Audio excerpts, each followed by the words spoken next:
우리 지난 시간에 에스더 3장을 함께 살펴봤는데요. 우리 에스더 3장에서 가장 큰 사건은 모르드게가 하만에게 절하지 않음으로써 자기의 생명뿐만 아니라 유다민족 전체가 멸절을 당할 위기 앞에 놓이게 됩니다. 이제 하만은 그 성경에 보면은 아각 사람이라고 되어 있죠. 아각 사람. 이제 아각은 아말렉 족속 중에 왕족을 의미하거든요. 아말렉 족속 중에 왕족이다, 하만은. 근데 이 모르드게는 2장에 나오는 소개를 보면은 베냐민 족속의 유다인입니다. 그래서 그 조상들을 타고 올라가면 사울이 하나님 앞에 버림을 받게 되는 결정적인 이유가 아말렉 사람을 살려두었기 때문이죠. 그리고 하나님은 곳곳의 성경에서 아말렉 족속은 다른 민족과 좀 다르게 다루십니다. 아말렉 민족은 반드시 없어져야 될 민족이고 아예 너희가 상대조차 하면 안 되고 멸절시켜라. 히브리어로는 헤렘이라고 하는데 완전히 없애버려야 된다라고 말씀하시면서 이 아말렉 민족과는 상종도 하면 안 된다라는 것을 계속해서 언급하십니다. 그래서 이 모르드게는 유다인이었기 때문에 그 말씀을 알았기 때문에 이 말씀에 순종하기 위해서 자신의 상관이었던 하만이 행차할 때마다 절하지 않았던 거죠. 자신에게 주어진 공직에 대한 임무보다 자신의 삶의 어떤 영달보다 더 중요한 건 하나님 말씀에 순종하는 것임을 알았기 때문에 하나님 말씀에 순종하기 위해서 자신의 상관에게 절하지 않는, 어떻게 보면 상식을 벗어나는 듯한 행동을 해서 미움을 사서 결국 이런 위기 가운데 놓이게 된 것입니다. 우리가 신앙생활을 하면서 빠지게 되는 많은 딜레마 혹은 아이러니가 뭐냐면 말씀에 순종했는데 오히려 상황이 악화되는 것입니다.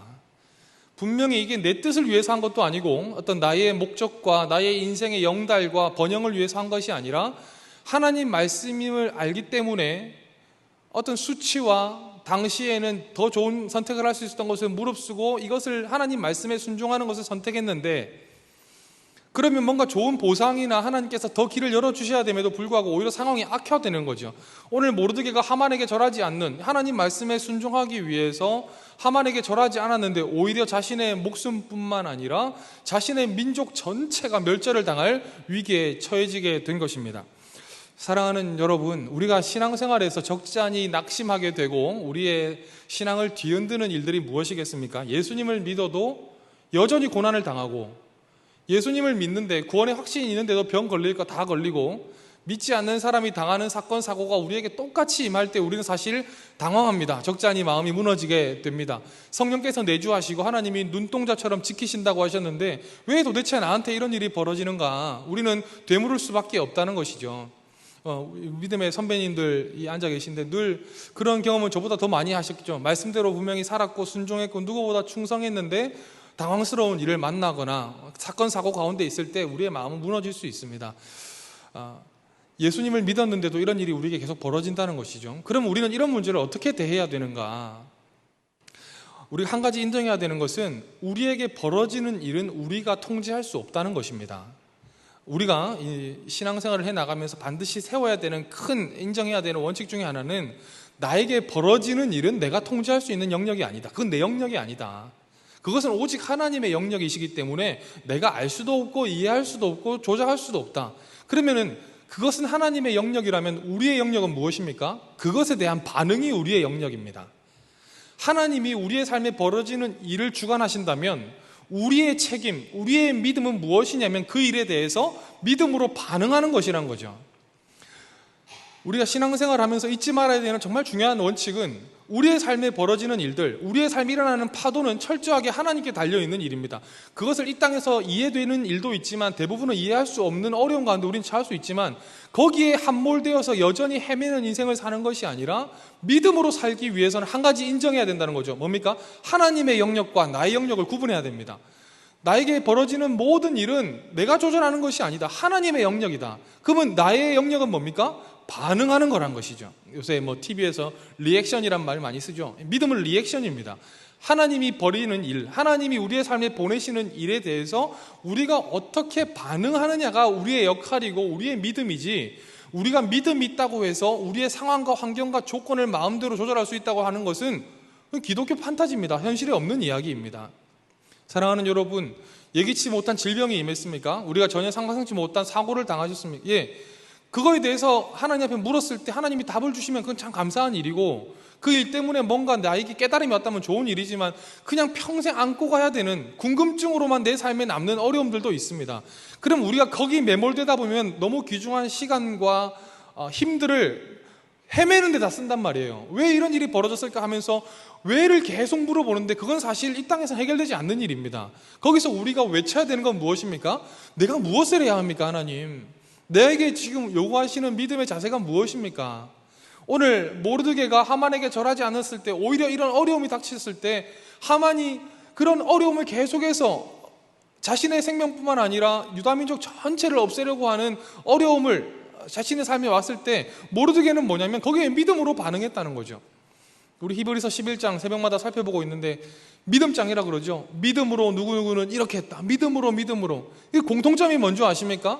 하나님이 버리는 일에 대한 반응이었다는 거예요. 믿음은 하나님께서 우리의 삶에 버리시고자 하는 일에 대한 반응이라는 것입니다. 사랑하는 여러분, 오늘 저는 이 에스더 4장에서 위기에 처한 모르드게와 그 유다민족이 하나님 앞에서 어떻게 반응했느냐를 보면서 우리도 우리 하나님께서 주시는 우리의 삶 가운데 믿음으로 반응하는 것이 무엇인지 오늘 살펴보려고 하는데요. 오늘 혹시 이런 어려움 가운데 또 성도의 삶에 임한 고난 가운데 어려움을 겪는 분들이 오늘 말씀을 통해서 하나님의 뜻을 깨닫고 믿음으로 반응하게 되는 저와 여러분 되기를 주의 이름으로 축복합니다. 첫 번째로 믿음으로 반응한다는 것은 뭐냐면 공동체 안으로 더 깊이 들어가야 한다는 것입니다. 우리의 삶에 어려움이 임했을 때, 성도의 삶에 고난이 임했을 때 우리 믿음의 반응은 공동체 안으로 더 깊이 들어가는 것입니다.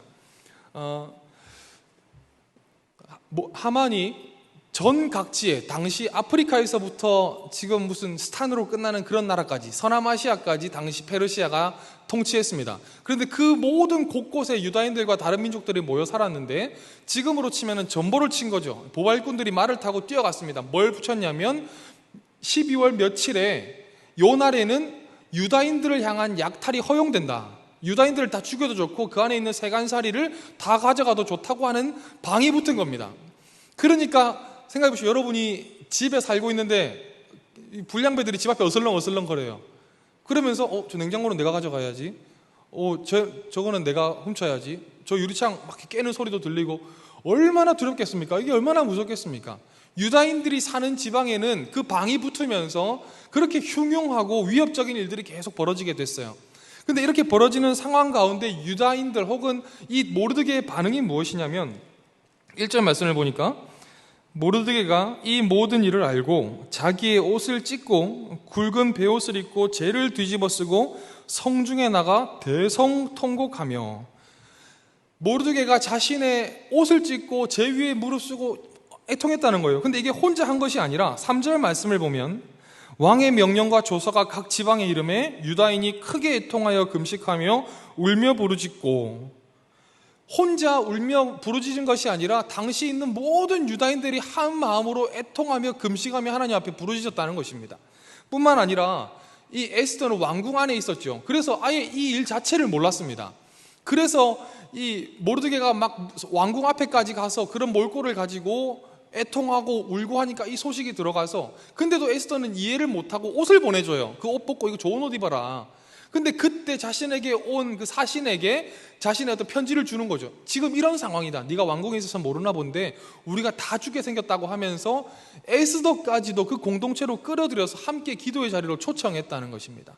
그래서 우리 마지막에 에스더가 왕 앞에 나가야 되는 그런 위험천만한 일을 하기 전에도 우리 16절을 보면 당신은 가서 수산에 있는 유다인을 다 모으고, 이렇게 돼 있죠. 위기가 임했을 때, 성도의 삶에 고난이 임했을 때 성도가 반드시 해야 되는 반응은 뭐냐면 공동체 안으로 더 깊이 들어가는 것입니다. 어려움이 임했을 때 하나님께서 허락하신 믿음의 공동체가 더 단합하게 되고 더 끈끈하게 되면서 그 위기 가운데 반응하게 되는 것이 믿음의 자세라는 것이죠. 여러분, 하나님의 사람이 아무리 믿음이 크다 할지라도 혼자서 해결나갈 수 있는 위기는 없습니다.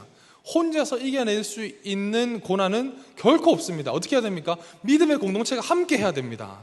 믿음의 공동체가 그들을 붙들어줘야 되고 그들에게 손을 내밀어 줘야 되고 합심해서 기도해 줘야 됩니다. 그리고 그들이 갖고 있는 여러 가지 방편들을 통해서 그들을 건질 수 있어야만 하는 것입니다. 우리 초대교회, 예수님께서 승천하시고 성령이 임하시면서 탄생한 초대교회는 참 연약했습니다. 그리고 게다가 로마의 압력, 또 로마의 어떤 핍박이 너무나 심했었죠. 근데 그들이 그토록 강력하게 복음을 증거하고 온갖 기적이 다 일어나는, 지금도 어떤 교회론을 이야기할 때 모델이 되는 게 초대교회지 않습니까? 그 초대교회가 왜 이렇게 강력했느냐? 여러 가지가 있겠지만 사도행전 2장 46절을 보면 이런 말씀이 있어요. 날마다 마음을 같이하여 성전에 모이기를 힘쓰고, 날마다 마음을 같이해서 성전에 모이기를 힘썼다. 날마다 성전에 모이면서 서로의 믿음을 붙들어주고 격려하고 이겨주고 이렇게 하면서 그들의 믿음이 흐트러지지 않도록 도와주었다는 것입니다.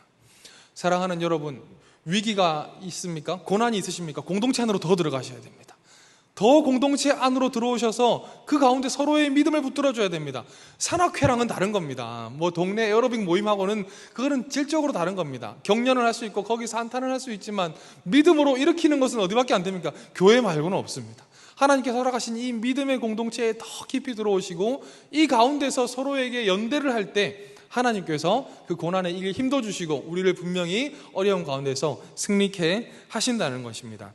우리가 연합할 때 어떤 일이 벌어지느냐, 우리가 잘 알지만 전도서 4장 12절 말씀을 보면 우리가 잘 아는 말씀이 있죠. 한 사람이면 패하겠거니와 두 사람이면 맞설 수 있나니 세 겹줄은 쉽게 끊어지지 아니하느니라, 이런 말씀. 우리가 그냥 늘 아는 말씀이죠. 그래서 세 겹줄 기도에도 있고 세 겹줄에 대한 이야기가 많은데, 우리가 한번 말씀을 자세히 보면요, 한 사람이면 패하고요, 두 사람이면 견딜 수 있다, 영어로 보면 견딜 수 있다 이런 뜻이거든요. 근데 갑자기 한 사람, 두 사람이면 그러면 다음은 몇 사람이 나와야 돼요? 세 사람이 나와야 되는데 갑자기 세 겹줄로 바뀌었어요. 이게 한 사람이면 패하겠거니와 두 사람이면 맞설 수 있나니 세 사람은 쉽게 끊어지지 않는다, 이렇게 가야 될 텐데 갑자기 한 사람, 두 사람, 세 겹줄이 나왔어요. 이거에 대해서 제가 좀 연구를 해보니까 한 명, 두 명일 때는 어떤 한 인격으로서의 존재를 이야기하지만 이 세 겹줄이 당시에 이 성경에 쓰여질 때는 주로 군사적인 도구였다는 거예요. 그리고 이 앞에 말씀을 보면 알겠지만 계속해서 공격과 방어, 전쟁의 문맥 가운데 이 말씀이 나왔거든요. 여기서 알 수 있는 것은 뭐냐면 한 명일 때 혹은 두 명일 때 이렇게 있을 때는 그냥 한 명의 연약함일 수 있지만 세 명부터, 물론 뭐 숫자 3이라는 것에 큰 의미가 있는 건 아니겠지만 이렇게 모이기 시작했을 때부터는 어떤 막강한 무기가 된다는 뜻입니다. 줄이라는 것이 어떤 무기를 묶기도 하고 전선을 형성하기도 하고 성벽을 타고 올라가기도 하고, 그 당시에는 이 줄이라는 것이 우리는 지금 흔하게 있지만 되게 구하기 힘든 일이었는데 한 사람이면 패할 수 있고 두 명이면 어떻게든 견디겠지만 이제부터는 뭐다? 너희가 하나의 무기다. 너희가 강력하게 승리할 수 있는 무기가 된다. 교회도 마찬가지입니다. 아무리 연약한 사람들이 있다 할지라도 모이기 시작하면 하나님의 군대가 되는 것입니다. 하나님께서 그 사람들을 통해 세상을 승리케 하시고 하나님이 쓰고자 하는 사람들로 그들을 완성시켜가는 멋진 모습들이 나오게 된다는 것이죠. 사랑하는 여러분, 연약한 공동체가 능력 있는 개인보다 강합니다. 무능한 정부가 무정부보다 낫다, 이런 말이 있죠. 마찬가지로 아무리 연약해 보이는 공동체라 할지라도 아무리 능력 있는 개인보다 이 공동체가 훨씬 강합니다. 그래서 어려움이 임할 때마다, 고난 가운데 있을 때마다 공동체 안으로 더 들어가셔야 돼요. 사랑방도 참여하셔야 되고, 또 모임이 있으면 거기 들어가셔서 자신의 마음도 이야기하고 기도도 부탁하고 이런 걸로 들어가야지, 그냥 예배만 왔다 갔다 하거나 아니면 온라인으로 그냥 마음의 죄책감을 덜라고 예배를 말 그대로 보는 것은 그런 위기에 대응하는 자세가 아니라는 것입니다. 제가 이전 교회를 사임하고 저희 교회 오기 전에 한 3개월 정도의 시간이 있었습니다. 그 3개월 정도 교회가 없이 이제 지냈는데요. 이 3개월 동안 교회가 없이 지내면서 제가 딱 느낀 감정이 뭐냐면 태풍이 치는데 혼자 서 있는 것 같더라고요. 저는 목회자로 살아오면서 한 번도 교회가 없었던 시간을 보낸 적이 없습니다. 물론 여기저기 교회를 옮겼지만은 그때마다 저를 든든하게 막아주는 해구상 같은 그런 존재인 교회가 늘 있었습니다. 그래서 어려움이 있을 때마다 교회에서 많이 도움을 주시고 늘 해줬는데, 교회가 없는 상태에서 3개월을 지내면서 이게 내가 지금 태풍 가운데 혼자 있구나, 이게 내가 폭풍 가운데 혼자 이렇게 서 있는 느낌이었어요. 그냥 토네이도가 치는데 혼자 벌판 가운데 나 혼자 있구나. 제가 그때 그 백수가 과로사 한다고 아무것도 하는 일도 없는데 막 머리에 대상포진이 와가지고 막 눈 위로 이렇게 와가지고 실명의 위기도 있었거든요. 또 그 가운데 우리 서윤이도 좀 아프기도 했고, 또 이런 일들이 있으면서 제가 물론 이전 교회의 성도님도 계속 연락도 하고 가까이 지내고 또 목사 동기들도 많이 있고 아는 사람도 많이 있지만 내가 속해 있는 공동체가 없으니까 이 방법이 없는 거예요. 속수무책이에요.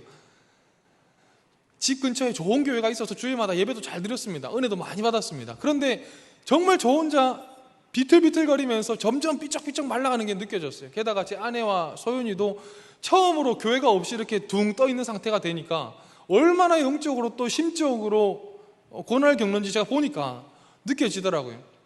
아, 이게 교회가 없는 상태가 이런 거구나. 교회가 없이 살아간다는 것이, 공동체가 없다는 것이 이런 거구나. 얼마나 힘들었는지 모릅니다. 그래서 제가 저희 교회에 딱 들어왔는데 느낌이 뭐냐면 폭우가 내리는데 딱 정류장으로 뛰쳐 들어간 느낌이었어요. 살았다. 아유, 살았다. 이런 느낌이 들면서 참 많은 회복이 일어나고 참 위안을 얻었던 경험이 있습니다. 사랑하는 여러분, 교회 안으로 들어오십시오. 교회 안으로 오십시오. 분명히 온라인이 아니라 현장에 올 수 있는데 온라인으로 보고 계신 여러분도 현장으로 오십시오. 여기 은혜가 있습니다. 사랑방에 많이 참여하시고요. 공동체에도 많이 들어가셔서 우리가 고통과 위기 가운데 반드시 공동체에 들어가야 산다는 것을 알고, 오늘 이 모르드게가 유다인들을 다 모으고 함께 기도하며 금식했던 것처럼 우리의 삶 가운데도 하나님께서 허락하신 이 공동체를 통해 큰 고통에, 고난에 대응하셔서 승리하는 저와 여러분 되기를 주의 이름으로 축복합니다. 두 번째는 충분히 기도하고 주저없이 행동하라는 것입니다. 충분히 기도하고 주저없이 행동하라. 우리가 아까 읽었지만 이런 위기가 오자마자 우리 1절에 보니까 바로 모르드게는 자신의 옷을 찢고 굵은 베옷을 입고 재를 뒤집어 쓰고 성중에 나가서 대성통곡하고 또 이후에 금식하면서 울면서 기도했습니다. 그리고 에스더가 전혀 감을 잡지 못하고 있을 때 에스더에게도 사람을 보내서 기도할 것, 그리고 에스더가 나중에 왕에게 나갈 때도 충분히 기도한 후에 왕 앞에 나아갈 것을 요구했었습니다. 여러분, 신앙에 있어서 참 중요한 것은 균형입니다. 신앙뿐만 아니라 우리의 몸도 그렇죠. 균형이 제일 중요합니다. 균형을 잃어버리는 순간 다 잃어버리는 겁니다. 기도만 하는 사람 균형을 잃었죠. 말씀을 봐야 됩니다. 말씀만 보면 됩니까? 아닙니다. 이런 것들이 다 균형을 맞춰야 되는데, 우리 신앙에 있어서도 정말 중요한 균형이 뭐냐면 기도와 행동입니다. 기도와 순종이라고도 할 수 있겠지만 충분히 기도한 후에 용기 있게 행동하는 것, 이게 우리 신앙의 가장 중요한 겁니다. 우리의 삶에도 고난이 오고 여러 가지 어려움이 임했을 때 기도만 한다? 아닙니다. 오늘 모르드게가 애통하며 금식하면서 기도했지만 그렇게 기도하면서 어떤 일을 하죠? 에스더한테 권면을 하죠. 왕 앞에 좀 나아가라. 왕에게 나아가서 이거 좀 살려달라고 기도해라. 그리고 에스더도 자신이 위기에 처하는 행동인 줄 알지만 왕이 부르지 않았을 때 왕 앞에 나아가면 죽임을 당하는 걸 알면서도 그 앞에 어떤 걸 하죠? 3일간 금식하면서 기도합니다. 유다인들을 다 모아서, 이 도성 수산에 사는 예루살렘 그 사람들 다 모아서 3일간 금식한 후에 기도하더라는 거예요. 뭡니까? 이 기도와 순종이 적절하게 균형을 이루는, 여러분 우리의 삶도 마찬가지입니다. 기도만 한다고 문제 해결되는 건 아닙니다. 근데 말 그대로 순종만 한다고, 행동만 한다고, 그것도 아닙니다. 만약에 모르드게가 기도 없이 막 베옷을 입고 성문에 나가고 또 에스더가 기도 없이 왕 앞에 나갔다, 죽임을 당했을 겁니다. 그런데 충분하게 기도하고 그 이후에 용기 있게 주저없이 행동했을 때 하나님의 역사가 나타나게 되더라는 거죠. 제가 아는 한 장로님은 의사인데요, 참 명망 있는 의사신데도 그분의 간증을 들어보면 모든 수술 전에 그 환자 손을 잡고 기도한다는 겁니다. 불신자든 뭐든 상관없이. 그래서 그 기도의 내용이 뭐냐면, 하나님, 제가 수술하지만 제 손을 붙들어 주십시오. 하나님, 연약한 의수를 붙잡아 주십시오. 그리고 이 사람 불쌍하게 주셔서 인간이 수술하지만 하나님이 낫게 해주십시오. 정말 훌륭한 믿음이죠. 하나님의 역사와 우리의 기도, 또 우리의 기도와 우리의 순종, 이런 것들이 계속해서 균형을 이루어 나갈 때, 오늘 모르드게가 위기가 닥쳤을 때 기도만 한 것이 아니라 에스더에게 이런저런 지혜로운 권면을 했고, 또 에스더도 분명히 죽임 당하는 위험한 짓인 걸 알지만 열심히 충분히 기도한 후에 주저없이 행동했던 것처럼 우리의 삶에도 이런 것들이 너무나 중요하다는 겁니다. 우리 아까 초대교회 이야기를 좀 했는데요, 사도행전에 보면 말 그대로 사도들의 행전이죠. 그들이 믿음으로 했던 행전인데, 사실 사도행전이라는 것의 다른 말은 뭐냐면 기도행전과도 같은 겁니다. 왜냐하면 모든 사도가 일으키는 역사 앞에는 뭐가 있었습니까? 엄청난 기도가 있었습니다. 어마어마한 기도가 있었고 그 다음에 그들이 벌이는 일들이 있었어요. 우리 사도행전 1장 4절 말씀을 한번 볼까요? 사도와 함께 모이사 그들에게 분부하여 이르시되 예루살렘을 떠나지 말고 내게서 들은 바 아버지께서 약속하신 것을 기다리라. 예수님께서 승천하시면서 제자들에게 하신 말씀이 뭐냐면, 야, 너 빨리 나가서 전도해. 너 빨리 나가서 기적을 일으켜라. 빨리 나가서 하나님 나라를 증거해라가 아니라 기다려라. 아버지께서 약속하신 거 먼저 기다려라. 너 먼저 그렇게 섣불리 경거망동하지 말고 충분히 기도하고 나가라. 그래서 13절, 14절 말씀에 이 말씀에 순종한 제자들의 모습이 나오는데요. 들어가 그들이 유하는 다락방으로 올라가니 베드로, 요한, 야고보, 안드레와 빌립, 도마와 바돌로메, 마테와 엘페의 아들 야고보, 샬롯인 시몬, 야고보의 아들 유다가 다 거기 있어 여자들과 예수의 어머니 마리아와 예수의 아우들과 더불어 마음을 같이하여 오로지 기도에 힘쓰니라. 오로지 기도에 힘쓰니라. 성령께서 강력하게 임하실 때까지 오직 기도에 힘쓰니라. 그래서 전적으로 기도에 힘써서 불의 혀가 갈라지는 것 같은 성령의 강력한 임재가 있고, 그들이 성령 충만해져서 나갔을 때 그들의 말에, 그들의 전도에, 그들의 손짓에 하나님의 역사가 나타나게 됐다는 겁니다. 우리의 삶에서도 마찬가지입니다. 병에 걸리면 어떻게 해야 됩니까? 약만 먹으면 됩니까? 기도하면서 약 먹는 겁니다. 이게 제일 좋은 믿음입니다. 어떤 분은 너무 지나쳐서 기도만 하면 된다 그러고, 어떤 분은 그런 거 필요 없다, 의술이 발달됐는데, 아닙니다. 하나님의 은혜와 함께 우리의 책임을 동시에 구하는 이 믿음의 균형이 우리의 고난 가운데 꼭 필요하다는 거죠. 우리 청소년을 상대할 때 늘 쓰는 아주 오래된 유머인데요. 어떤 학생이 시험 기간이라 공부를 열심히 이렇게 했습니다. 열심히 하는데 도저히 머리가 안 따라줘서 이럴 바에는 기도를 하자 싶어서 새벽마다 나와서 밤까지 기도한 겁니다. 하나님, 이번 중간고사에 은혜를 주옵소서, 은혜를 주옵소서. 정말로 식음을 전폐하면서 기도한 겁니다. 근데 딱 시험을 쳤는데 문제를 하나도 모르죠. 그래서 답을 뭐라 적었냐면, 하나님은 아십니다. 하나님은 아십니다. 다 그렇게 적었다는 거예요. 그래서 할렐루야 하고 나왔더니 답지에 성적표에 뭐라고 나왔냐면, 하나님은 100점, 너는 빵점. 그랬더니 아주 오래된 유머죠. 예. 하나님 100점, 너는 빵점. 왜 하나님은 다 아시지? 그래, 너는 모르지. 우리의 삶에도 마찬가지입니다. 충분히 기도하고 주저없이 행동하라. 용기가 생길 때, 분명히 에스더는 왕 앞에 부름 없이 나가면 죽는 거 알았습니다. 자기가 왕궁에 사는 사람인데 몰랐겠습니까? 그리고 그 앞에 죽은 사람들이 몇몇 있었을 겁니다. 그런데도 불구하고 용기 있게 그 앞에 나갈 수 있던 힘이 무엇이냐? 충분한 기도가 있었다는 거예요. 하나님의 충만한 임재가 있었고, 하나님이 주시는 용기와 확신이 그 가운데 있었기 때문에 담대함이 있었다는 거예요. 사랑하는 여러분, 우리의 삶에 고난이 임할 때, 우리의 삶에 어려움이 계속해서 생겨날 때 우리에게 필요한 것은 전적으로 기도하는 것입니다. 그런데 그 전적인 기도에서 멈추면 되는 것이 아니라, 기도 이후에 하나님이 주시는 감동, 또 내가 해야 될 책임, 또 나에게 주신 지혜가 있다면 거기에 순종하면서 세상 가운데 나아갈 때 하나님이 그 일에게 은혜를 주시고 개입하시고 역사를 일으켜 주신다는 것입니다. 사랑하는 성도 여러분, 충분히 기도하고 주저없이 행동하는 이런 하나님의 은혜가 저 여러분 삶에 넘치게 되시기를 주의 이름으로 축복합니다. 우리 마지막으로 함께 살펴볼 것은, 하나님께 모두 드려야 할 때가 반드시 온다는 겁니다. 하나님 앞에 남김없이 모두 드려야 할 때가 반드시 온다는 겁니다. 우리 오늘 본문의 말씀의 가장 클라이막스라고도 할 수 있는데요, 14절 말씀을 보면, 이때에 내가 만일 잠잠하여 말이 없으면 유다인은 다른 데로 말미암아 노임과 구원을 얻으려니와 너와 내 아버지 집은 멸망하리라. 내가 왕후의 자리를 얻은 것이 이때를 위함이 아닌지 누가 알겠느냐 하니. 중요한 말씀은, 네가 왕후의 자리를 얻은 것이 이때를 위함이 아닌지 누가 알겠느냐. 에스더가 겁이 나죠. 주저했습니다. 왜냐하면 모르드게의 요청대로 하다가는 죽을 수도 있는 것입니다. 왜냐하면 왕이 부르기 전에 그 앞에 나아가면 반드시 죽는다. 그건 이유를 여하를 막론하고 죽는다. 여러 가지 민족이 모여 살았고, 왕이 제일 두려워한 것이 암살이었기 때문에, 언제든지 그 자리를 노리는 사람이 많았기 때문에 왕후든지 아들이든지 아내든지 왕이 부르지 않았는데 나아간다, 반드시 암살이라 생각하고 다 죽였다는 거예요. 그것을 알고 있었기 때문에 왕이 부르지 않았는데 그 앞에 나아간다. 그리고 자신이 제일 예쁘면 모르겠지만 거기는 예쁘고 아름다운 사람 천지인데 왕이 자신을 찾을 리가 없잖아요. 근데 그것을 불구하고 그 앞에 용감하다 무모하다 할까요? 무모하게 그 앞에 나아갈 수 있을까? 그래서 주저하는 에스더에게 모르드가 하는 말이 뭐냐면, 네가 왕후가 된 것이 이것 때문이다. 네가 왕후가 된 것이 네가 예뻐서도 아니고, 네가 남들보다 아름다워서도 아니고, 지식이 넘쳐서도 아니고, 뭔가 집안이 든든해서도 아니다. 네가 왕후를 얻은 것은 바로 이때다. 네 민족을 살리기 위해서, 그때가 올 때 하나님 앞에 다 드리기 위해서 이때가 온 것이다. 주저하고 있는 에스더에게 모르드게가 말하는 것은 뭐냐면, 네가 하나님 앞에 바치기 주저하는 거, 그 바치는 때가 지금이다. 그게 하나님 너에게 주신 것은 지금 쓰려고 주신 것이다 라고 말씀하고 있다는 겁니다. 우리의 삶도 마찬가지로 위기가 오면 우리의 삶의 중요한 것들이 서열이 정해집니다. 딱 어려움이 처해지게 되면 내가 소중하게 여겼던 것들의 등급이 매겨지고 조금씩 없애기 시작하게 되죠.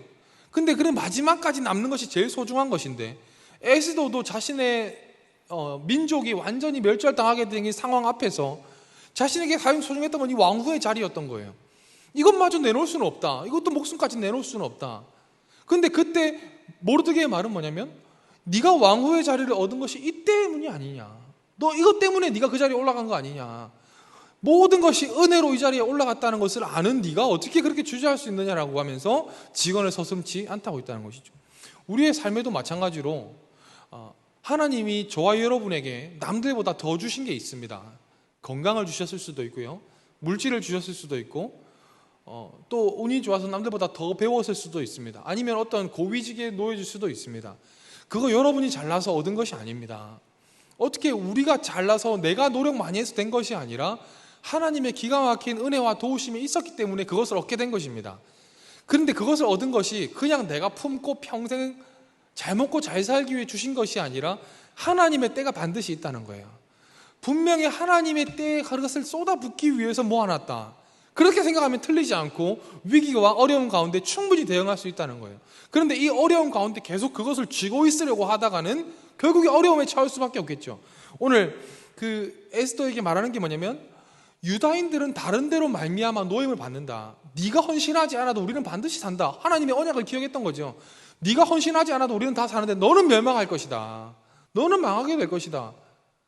네가 왕 앞에 나가도 죽을 거지만 안 나가도 죽는다. 결국 뭡니까? 이것을 쥐고 있어도 네 앞에 남는 것은 아무것도 없다. 하나님 앞에 온전히 다 드리게 될 때 그것을 얻을 뿐 아니라 더 많은 것도 누리게 된다. 우리 청년부는 요셉을 살펴보고 있는데요, 야곱이 결국의 주인공이죠. 야곱이 끝까지 놓지 못하는 우상이 뭐였냐면 요셉과 베냐민입니다. 우리가 잘 알죠. 요셉과 베냐민을 절대 놓지 못했습니다. 근데 요셉이 빼앗깁니다. 형들의 거짓말로 인해 짐승에게 찢겨져 죽었다고 알고 있다 보니까 이 두 명에게 쏟아져야 될 사랑과 애정이 베냐민에게 완전히 집중되고 있었던 거죠. 근데 하나님은 이 베냐민만을 섬기는 야곱을 그대로 내버려 둘 수가 없어서 이집트의 총리가 된 요셉이 결국에 그 양식을 구하러 온 형들을 통해서 누구를 노리는 겁니까?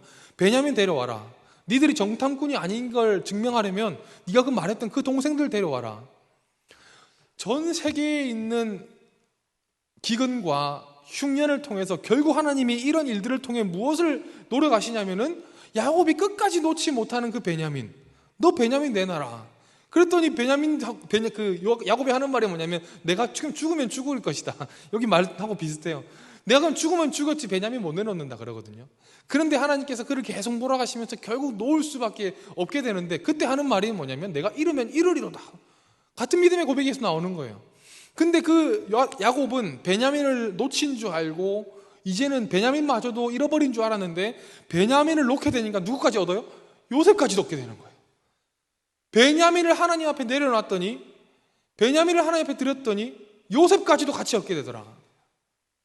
오늘 에스더는 죽는 줄 알았더니, 이제는 내 왕자리도 빼앗기는 줄 알았더니 민족 전체가 살게 되고, 자신의 목숨을 노리던 하만이 십자가에 달리게 되고, 오히려 자신의 위치가 더 높이 올라가는 걸 얻게 됐습니다. 이게 신앙의 신비와도 같은 것이죠. 우리가 하나님 앞에 뭔가를 계속 드렸을 때 우리는 놓치는 거라 생각하고, 우리는 손해본 거라 생각하고, 이제는 끝이라고 생각하지만 그 짧은 시간이 끝나고 나면 하나님이 더 많은 것들로, 하나님이 더 좋은 것들로 우리의 삶을 채워주시는 것을 우리는 볼 수가 있습니다.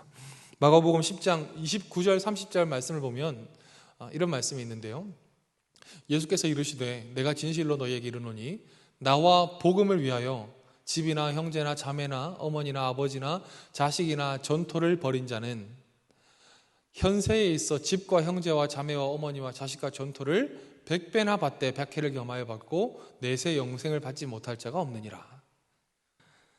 나와 복음을 위해서 집이나 형제나 자매나, 이 나열되는 게 뭡니까? 제일 소중한 것들이죠. 나와 복음을 위해서 이런 것들을 아끼지 않는 사람은 그걸로 끝나는 것이 아니라 100배를 받는다. 박해를 겸하여 받지만 100배를 넘게 받고 이 너희의 삶에 뿐만 아니라 내세를 받을 자가 없는 자가 없다.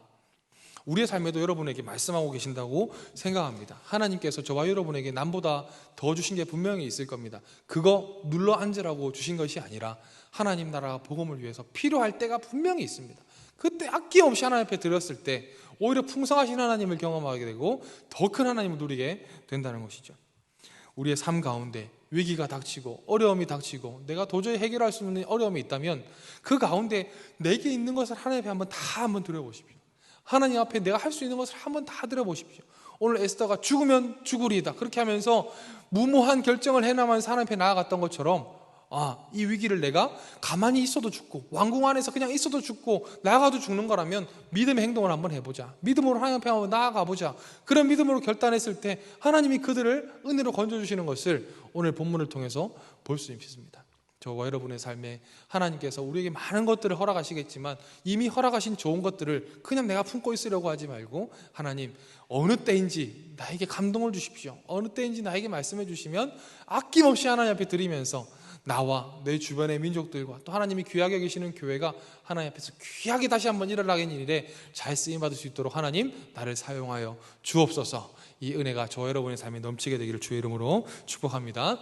말씀을 정리하겠습니다. 우리의 성도의 삶에 고난이 임할 때가 있습니다. 예수님을 믿는다고 해서 질병과 고난으로부터 면제받지 않습니다. 하나님이 분명히 우리의 삶을 더 깊은 자리로 이끌어 가시기 위해서 또 우리가 이해할 수 없는 그런 경지로 우리를 인도하시기 위해서 그런 일들을 허락하실 때가 있지만 그런 일을 조절하는 것은 우리의 역할이 아닙니다. 우리의 영역은 무엇입니까? 반응입니다. 하나님 앞에서 어떻게 반응하느냐가 우리의 역할인데 오늘 본문을 통해서 성도의 삶에 고난이 임할 때 우리의 반응은 무엇입니까? 공동체 속으로 더 깊이 들어가는 것입니다. 하나님께서 나에게 허락하신 공동체 속으로 더 깊이 들어가서 이 고난을 맞대어 싸워서 2명, 3명, 3명부터는 삼겹줄로 하셨던 것처럼 이기는 무기로 나를 사용하시겠구나 라는 것을 알고 그 가운데 죽지 않고 승리하게 되는 것을 경험하게 되길 바랍니다. 그리고 충분히 기도한 후에 주저없이 행동하는 믿음, 이 너무나 중요한 믿음의 균형이 우리의 삶에 잘 이루어져서 하나님이 주시는 어려움, 이런 환난 가운데 승리하게 되는 삶이 되기를 바라고요. 마지막 가운데 하나님께 모든 것을 드려야 할 때가 반드시 온다는 것을 알고 하나님 내가 이걸 붙들고 있어서도 죽고 또 그것을 내려놓아 죽는다면 하나님이 주시는 믿음의 감동을 따라 하나님 앞에 아낌없이 드리고 영광 돌릴 수 있는 그런 삶을 살기를 원합니다라고 이야기하면서 복음을 위해 귀하게 쓰임받는 인생이 되시기를 주의 이름으로 축복합니다.